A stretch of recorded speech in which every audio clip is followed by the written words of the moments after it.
Странное явление заметил лесник Федор. Однажды он забрался на охотничью вышку, чтобы проверить окрестности. Ему нужно было выследить стадо кабанов и посчитать количество молодняка. В этом сезоне было много беременных самок, и кабаны дрались, словно в последний раз. Поэтому нужно было составить квоту на их отстрел. Дикие кабаны настолько пугливы, что ни за что не подпустят к себе человека на такое расстояние, чтобы можно было посчитать их по голове. А охотничья вышка в этом помогает. Федор забрался по лестнице и спрятался в укрытии.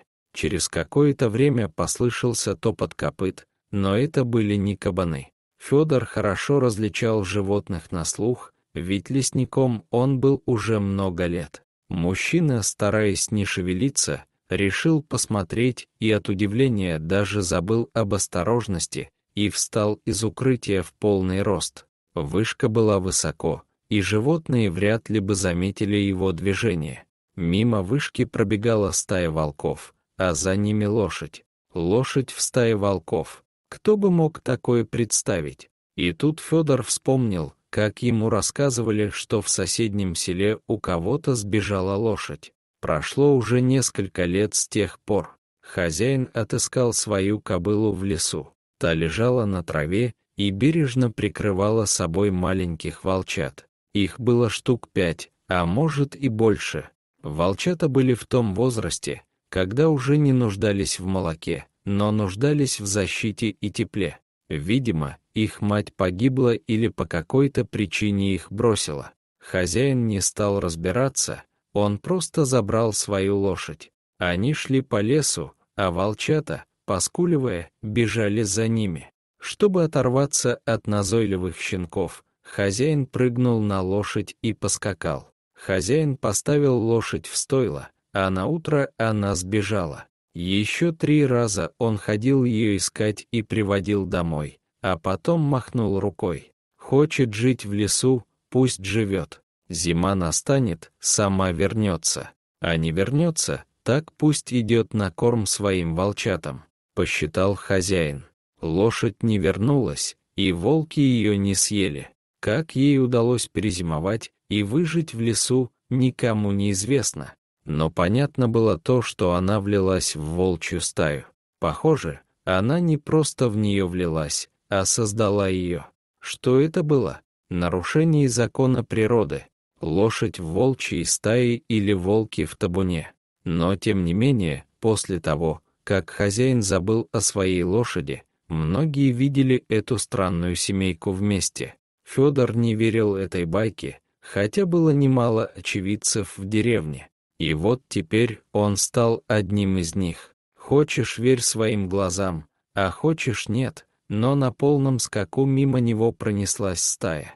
Лишь об одном жалел Федор, что не взял с собой ни телефон с камерой, ни фотоаппарат. С той поры лесник озадачился наблюдением за ними, но больше никак не попадалась ему эта странная стая. Прошел целый год, как он увидел их впервые. И вот на небольшом участке леса, где еще лежали кучки снега, Федор увидел следы волков и лошадиных копыт. Он вычислил направление и пошел по следу. Дальше на песчаном берегу тоже встречались следы лошадиных копыт и волчьих лап. Значит, он шел в правильном направлении. Еще издалека Федор заметил эту странную стаю. Лошадь спокойно паслась на берегу реки, а под тенью деревьев отдыхали волки. Наверное, незнающий человек бы подумал, что волки выследили добычу и собираются напасть. Но Федор сразу понял, что ничего такого не происходит. Волки были расслаблены. Они катались по траве, чесали лапами за ухом и зевали. Вдруг один из волков вскочил, подбежал к лошади и стал тереться о ее морду. Лошадь фыркала и поворачивала голову. Они явно радовались друг другу. В этот раз Федор наделал целую кучу фотографий. И уже дома, рассматривая каждую, он вдруг заметил, что бок у лошади сильно раздут. Не было сомнений, что лошадь была беременна. Вот это новость! Волчья мама решила произвести на свет жеребенка. И ведь нашла же себе где-то пару. С той поры Федор следил за лошадью почти каждый день. Он сильно переживал за жеребенка. Как бы волки не проявили свой охотничий инстинкт и не съели малыша. В один из дней Федор немного задержался. Все-таки у лесника очень много работы. Уже издали он услышал какие-то странные хрипы и стоны.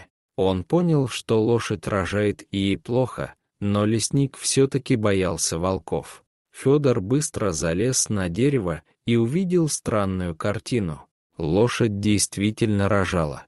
Вот только жеребенок никак не выходил. Судя по рассказам, лошадь была уже пожилая. И тут волки стали вытаскивать жеребенка.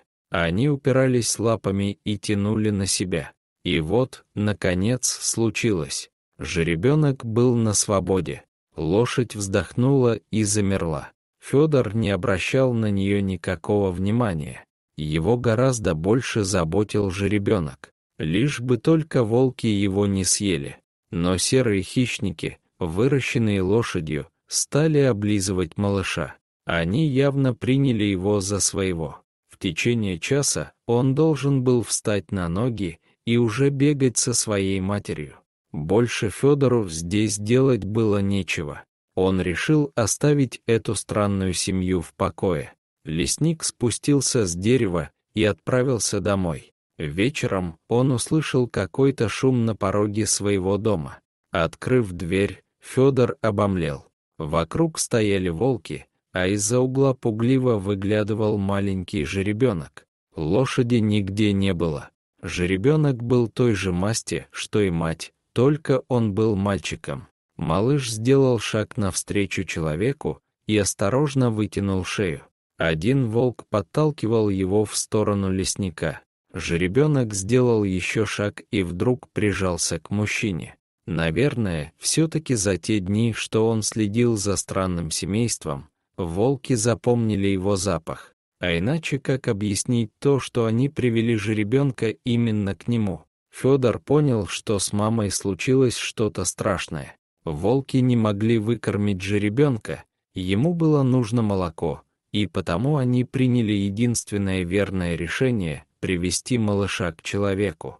Пока Федор устраивал малыша в сарае, волки уже убежали. Утром лесник пошел на то место, где рожала лошадь. Его ожидания оправдались.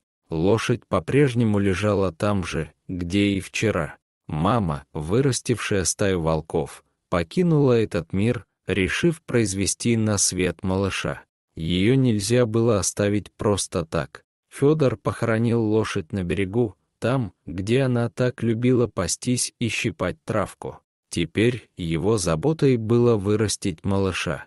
Жеребенок быстро рос, и на следующий год уже был прекрасным молодым конем. Волков с той поры Федор не видел, и это его беспокоило. Весной в районе объявились браконьеры. Похоже, что одного за другим они перестреляли всех волков, а Федор даже и не знал, сколько в стае самок и самцов. Ему так и не удалось подобраться к ним. Однажды, обежая окрестности уже на своем коне, Федор почувствовал, что жеребец тянет его в кусты. Лесник решил довериться своему другу. Жеребец подошел к густым кустам и сунул туда морду. Федор услышал, как конь что-то лижет. Раздвинув кусты, он не поверил своим глазам. На земле лежали маленькие одинокие волчата, а конь принял их за своих. Наверное, их мама погибла от рук браконьеров, а маленькие щенки спаслись. Федор взял их на руки. Они с конем тихо побрели домой. Круг замкнулся. Лошадь нашла волчат и вырастила. Они помогли ей принять роды, а затем жеребенок нашел осиротевших волчат. Федор и его конь стали их воспитывать. Надо было вырастить новую стаю. Дорогие зрители, если вам понравилось это видео, то ставьте лайк и подписывайтесь на наш канал. До свидания.